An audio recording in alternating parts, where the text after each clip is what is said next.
Well, any further ado, we're ready to induct our first person to our Southeastern Indiana Musicians Hall of Fame. And first inductee is Ed Krause here in Batesville. And to do the presentations is a gentleman who got inducted last year to the Hall of Fame, Dino Kamutzis.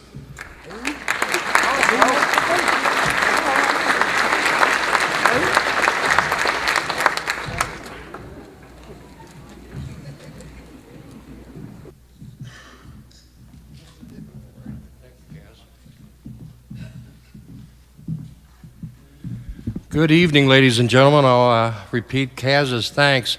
Tremendous turnout. We're so excited to see you all here this evening.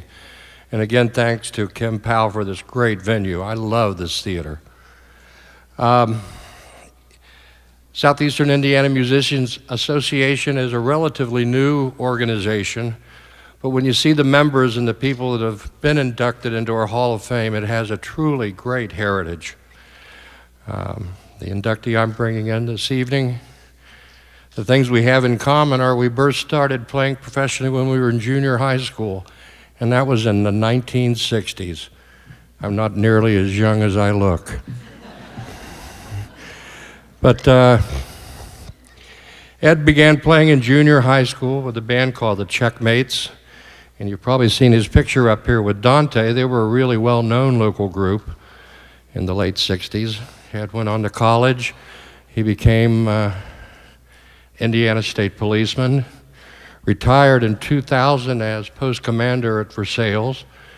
In addition to the bands he played with when he was a kid, he's been a lifelong member of the Eureka Band, which is a unique organization, one of its kind and the oldest in the United States. They do all sorts of events regionally and locally. I met Ed about 2000, 2001.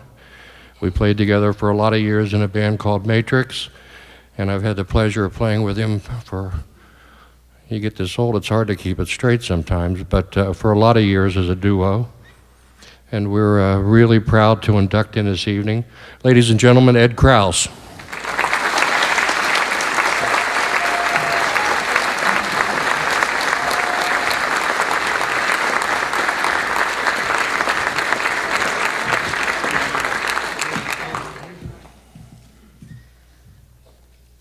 Thank you, Ed. Say a couple words. Well, I really don't have a speech plan, but I noticed in some of the other inductees tonight, and I was glad to see people who are involved with school bands, because other than my mother, one of my biggest influences on my music endeavors over the years, and he was very supportive, was longtime band director of Brookville High School, Gene Ernst. And Jim, you can help me here. You may know how old he is. I know he's in his 80s, but he's still playing. So anyway, shout out to Gene Ernst, and thank you all.